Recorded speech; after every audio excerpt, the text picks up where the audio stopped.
Selamat pagi Pak Jo, perkenalkan saya Parawan Isman, yang dimana di sini saya akan menemani Bapak untuk beberapa menit ke depan. Apakah Bapak bersedia?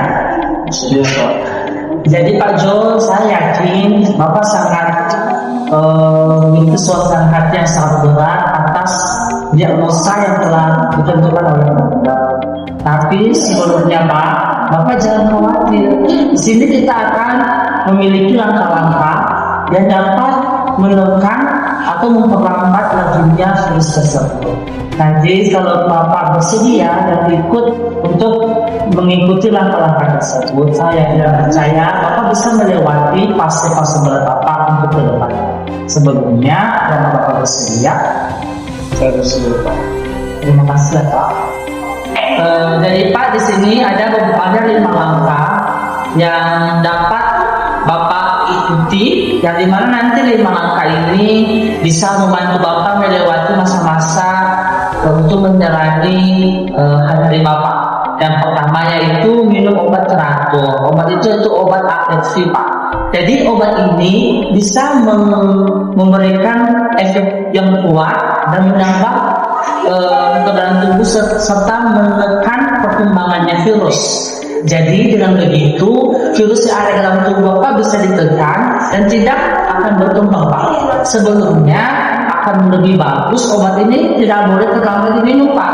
Kalau boleh jamnya itu di setel menggunakan alarm atau setel menggunakan waktu yang sama supaya Bapak nanti tidak lupa saat minum obat. Bisa kan Pak? Sempat. Dan yang kedua Pak, jaga kesehatan, makan teratur, istirahat yang cukup, dan hindari stres. Jika tubuh kuat dan makanan yang Bapak konsumsi sehat, tubuh Bapak juga bisa kuat, dan itu juga bisa menambah keefektifan obat yang telah Bapak konsumsi. Jadi dalam menghindari stres, tidur teratur, mengkonsumsi makanan-makanan bergizi. Jadi dengan begitu obat yang Bapak konsumsi bisa kuat dan bisa memiliki efek yang dapat membuat virus yang di dalam tubuh Bapak itu bisa tertekan dan menghalangi perkembangan biakan. Jadi seperti itu Pak. Jadi hal-hal kecil seperti itu juga perlu Bapak lakukan agar memiliki perkembangan yang sehat dan signifikan di dalam hidup Bapak. Bagaimana Pak? Jadi Pak, langkah ketiga yaitu untuk melindungi keluarga Bapak atau pasangan Bapak. Alangkah lebih baiknya jika melakukan hubungan itu menggunakan kondom. Dan saya juga lebih menganjurkan Bapak untuk barang-barang pribadi Bapak seperti jarum, pisau cukur, atau sikat gigi, mohon itu lebih baik dipisahkan untuk virus Bapak. Karena dengan demikian hal kecil tersebut bisa membantu Bapak untuk melindungi keluarga Bapak bahkan pasangan Bapak. Ini bukan soal malu Pak, tapi ini soal menjaga dan menghindari agar hal tersebut tidak menularkan kepada orang-orang yang Bapak sayangi dan bahkan keluarga Bapak. Terima kasih ya Pak. Di sini juga Pak ada langkah keempat. Langkah keempat ini yaitu kontrol rutin. Di mana kontrol rutin ini Pak berfungsi atau bermanfaat bagi Bapak agar juga kita sebagai tim medis bisa mengetahui bagaimana perkembangan tubuh Bapak.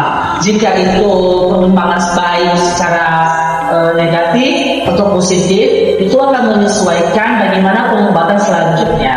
Dan di sini juga kita perlu mengetahui bagaimana perkembangan CD4 yang ada di tubuh Bapak. Apakah Bapak tahu apa itu CD4 sebelumnya? Jadi CD4 itu Pak itu sel darah putih, di mana sel darah putih ini berfungsi untuk melindungi atau kalau di dunia nyata itu sebagai polisi Pak.